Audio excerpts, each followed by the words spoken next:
The best way to begin this video essay is to come back to the moment we're introduced to Conquest, which is right after the conclusion of the most devastating event to take place in the show so far, the Invincible War. This was a 3-day event in story that was orchestrated by one of Mark's nemesis, Angstrom. Angstrom would bring in Marks from different universes where he was evil in order to destroy the main universe in exchange for more dimensions for them to conquer. After the plan somewhat succeeds and Angstrom sends all the other Marks to an isolated dimension, Mark finds Angstrom and defeats him as well. Although all threats are now gone one way or another, the damage across the planet remains, and Mark is left to suffer with not only the rebuilding process, but the guilt of being the one who took the lives of so many people across the globe, even if there were alternative versions of himself. Now, Mark is certainly not guilty, but we know how Mark is. He's going to feel responsible for these actions, although he really shouldn't. After something this monumental happening in a story, usually it would serve as an excuse for things to cool down, maybe even a soft reset of some kind. But here, that was never an option.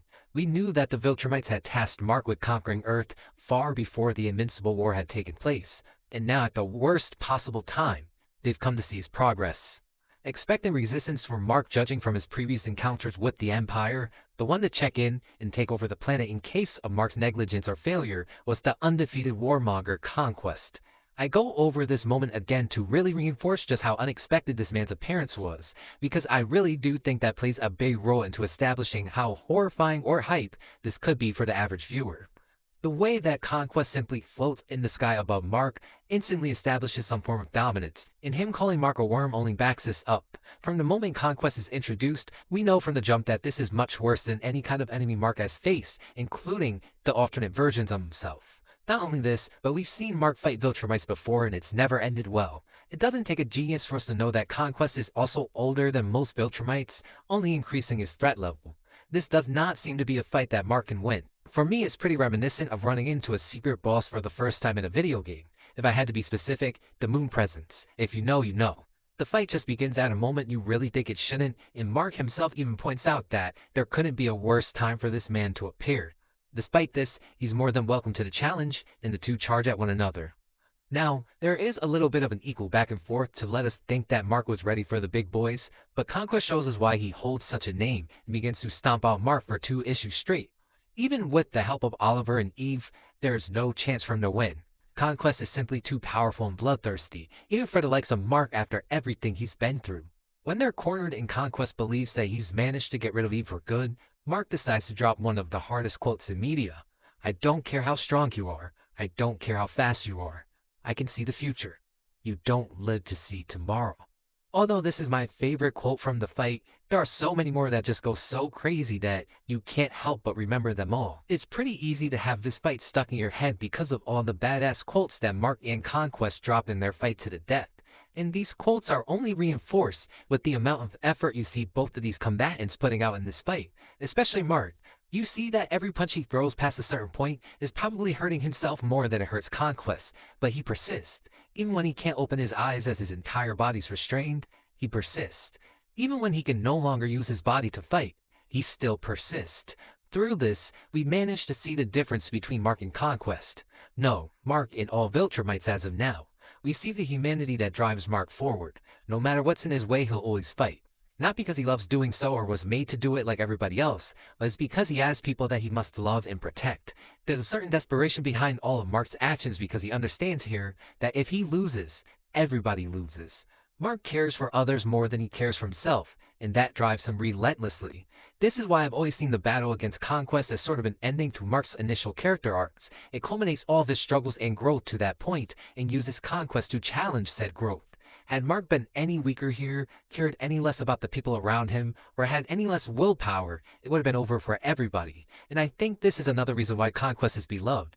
Because he doesn't only give us a spectacle of a battle while being a very interesting character, but he puts our protagonist that we've come to know and love to the greatest test he's had up until that point. And when he passes, we're forced to take in the fact that Mark really has grown. Conquest manages to do it all in his first appearance as a secret boss kind of character who just pops up out of nowhere and gets clapped by Mark. But thankfully, we soon find out that this isn't the end of his run just yet. When we see Conquest again, which is pretty soon after the conclusion of his first fight with Mark, we see that Cecil had retrieved him and tricked Mark into believing that Conquest was dead so he can question him about the Viltrumite Empire in a secret government base. Although Conquest was left to be just no more than a head at this point, he's a Viltrumite, and we're shown that this guy is able to regenerate from such a state and break out all in the span of a single page as something else is going on in the story. I think this does an amazing job at reminding us how scary Conquest is, because once you see this moment go down, you don't care about what's going on in the current arc. Conquest breaking out, taking that one glance at Earth, and flying away is a moment that plays your mind until you see him again. We know what he alone is capable of. Now he's going to return with reinforcements that just spells the doom of Earth. We had already seen what the Invincible War was able to do. Now we're going to have an army of way more powerful Viltrumites come back, and nobody but Cecil's aware of this. It's a genius way to keep Conquest in the reader's mind at all times despite him never being present, because we know he'll be back at some point. It's just a matter of when. Thankfully in the comics at least, it didn't take too long. The comics just throw us into the Viltrumite War at some insane pacing, and we see that all of our heroes were heading toward Viltrum on a spaceship, and not even 2 pages into this journey, something crashes through the ship completely destroying it. As Mark panics and jumps out to find his father, he's greeted by none other than our favorite Viltrumite Conquest, to which Mark can only say, "No, not him," taking the words out of our mouth. Although Mark had already defeated this guy, he knows how difficult of a task this originally was. It is his greatest hurdle, and not even 10 issues later, he has to face it again. And trust me, it was even more difficult than last time. Mark and Conquest begin their rematch in space, with Conquest expressing his excitement to have a rematch with the man who managed to put him down, leading into an equal back and forth unlike last time. But when Oliver begins to suffocate as he's not used to space, Conquest chooses to chase him down, which Mark responds by following him. Mark catches Conquest by the neck and chooses to try and choke him out, as an all-out fistfight just wasn't the answer here. While Conquest is attempting to release himself from Mark's grip by attacking him, this struggle eventually concludes with Conquest pulling out Mark's stomach, but Mark being successful in choking him out, putting him down for good. Of course, Mark passes out from the insane damage he's taken, and Oliver and Nolan take care of him on a planet while he recovers. This crazy battle that somehow even surpasses the first round in brutality concludes the story of our original Conquest and leaves an even better impression than before, while giving Mark another reason to get a power-up, and it also gives the story an opportunity to build up Nolan and Oliver's relationship, while progressing the world outside of them and preparing a new challenge. Now at this point our Conquest is gone, but we meet another in an alternate universe that doesn't do much at all, but he reminds us, or at least me, as to why I love this character.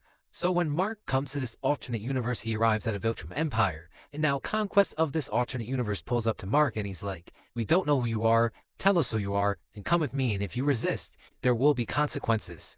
So please resist." It's a pretty funny moment with a hint of PTSD in it, reminding you why Mark probably just chose to follow his orders and say nothing else. This leads to something pretty different and crazy in the Invincible storyline, but I just wanted to talk about this because it makes me laugh every time I see it. All in all, Conquest in his very short run in the Invincible comics manages to test Mark in every way possible, give the readers tons of badass impressionable quotes, and leave a long-lasting impression on the viewers many years after he left the story.